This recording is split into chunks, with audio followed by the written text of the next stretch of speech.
భారత స్వాతంత్ర్య పోరాటంలో అహర్నిశలు కృషి చేసిన ప్రజానాయకుడు, పరిపాలనా దక్షకుడు, సుదీర్ఘకాలం పార్లమెంటు సభ్యులు, భారతఖండ పీడిత తాడిత ప్రజలకు ఆశాజ్యోతి, రాజనీతిజ్ఞుడు, తన జీవితకాలం శ్రమించి ప్రజలచే బాబూజీగా పిలువబడుతూ మహాత్మాగాంధీ చేత భారత జాతి రత్నమని పొగడబడిన జగజ్జీవన్ రామ్ గారు పుటము వేసిన బంగారం.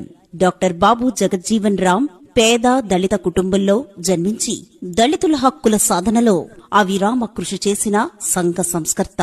తన పాలనా దక్షతతో ఉప ప్రధానిగా, రక్షణ, ఇతర శాఖల కేంద్ర మంత్రిగా దేశానికి సేవలు అందించి ఎన్నో విప్లవాత్మక కార్యక్రమాలు చేపట్టిన మహనీయుడు. ఆయన నడిచిన బాట ఆదర్శనీయం, భావితరాలకు స్ఫూర్తిదాయకం. 1908 ఏప్రిల్ 5న బీహార్ రాష్ట్రంలో షాబాద్ జిల్లా చాందవా గ్రామంలో జగజ్జీవన్ రామ్ గారు జన్మించారు. తండ్రి శోభారాం, తల్లి బసంతీదేవి యొక్క కుమారుడు. 1914 జనవరి 16న ప్రాథమిక విద్య కపిలముని తివారీ స్కూల్ నందు ప్రారంభించారు. 1926వ ఏడాదిలో ప్రథమ స్థానంలో మెట్రిక్యులేషన్ బెనారస్ హిందూ విశ్వవిద్యాలయం పూర్తి చేశారు. 1931లో కలకత్తా యూనివర్సిటీ నుంచి పట్టా పొందారు. 50 ఏళ్లు రాజకీయ జీవితాన్ని పోరాటానికే అంకితం చేసిన వ్యక్తి డాక్టర్ బాబు జగజ్జీవన్ రామ్. స్వాతంత్ర ఉద్యమాలు, సామాజిక ఉద్యమాల్లో ఎన్నో పోరాటాలు చేశారు. 1930లో జగజ్జీవన్ రామ్ సత్యాగ్రహి ఉద్యమంలో మహాత్మాగాంధీతో కలిసి పాల్గొన్నారు. తన 27 ఏళ్ల వయసులోనే 1935లో బీహార్లోని తన సొంత జిల్లా నుంచి ఎమ్మెల్యేగా జగజ్జీవన్ రామ్ గెలుపొందారు. బీహార్ ప్రొవిన్షియల్ లెజిస్లేటివ్ లో 15 మందిని గెలిపించి అన్ని స్థానాల్లో తన వాళ్లను గెలిపించుకున్నారు. 1986 వరకు 50 ఏళ్ల పాటు ఎంపీగా కొనసాగిన జగజ్జీవన్ రామ్ గారు ఓటమి ఎరుగని నాయకుడిగా ప్రపంచ రికార్డు సొంతం చేసుకున్నారు.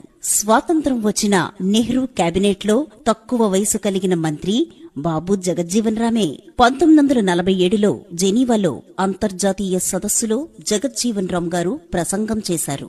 1940లో బీహార్ కాంగ్రెస్ కమిటీ ప్రధాన కార్యదర్శిగా పనిచేశారు. 1941లో మొదటిసారి జైలు అనుభవం పొందారు. 1946లో కేబినెట్ మిషన్ కు దళిత ప్రతినిధిగా ప్రాతినిధ్యం వహించారు. 1946లో కార్మిక మంత్రిగా పనిచేశారు. 1952 నుంచి 1956 వరకు తంతి తపాలా శాఖ మంత్రిగా, 1957 నుంచి 1962 వరకు రైల్వే మంత్రిగా, 1962 నుంచి 1963 వరకు రవాణా మరియు ఉపరితల శాఖ మంత్రిగా పనిచేశారు. 1966 నుంచి 1967 వరకు కార్మిక శాఖ మంత్రిగా, 1967 నుంచి 1970 వరకు వ్యవసాయ శాఖ మంత్రిగా పనిచేశారు జగజ్జీవన్ రామ్ గారు.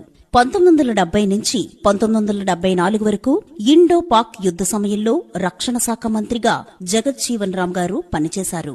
1974 నుంచి 1977 వరకు వ్యవసాయ మరియు నీటిపారుదల మంత్రిగా హరిత విప్లవానికి శ్రీకారం చుట్టారు.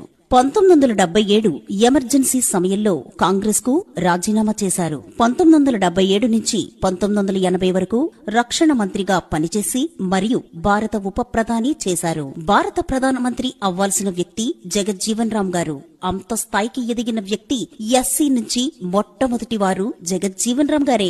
1986 జూలై 6న జగజ్జీవన్ రామ్ గారు తుది శ్వాస విడిచారు. తన రాజకీయ జీవితంలో మచ్చలేని మహారాజుగా పేరు తెచ్చుకున్న డాక్టర్ బాబు జగజ్జీవన్ రామ్ 30 ఏళ్లు కేంద్ర మంత్రిగా ప్రయాణం, 50 ఏళ్లు పార్లమెంటులో దళితుల హక్కులు బిల్లులపై ప్రస్థానం, వేరెవ్వరికీ దక్కని గౌరవం, మరెవ్వరూ ఎక్కలేని శిఖరం.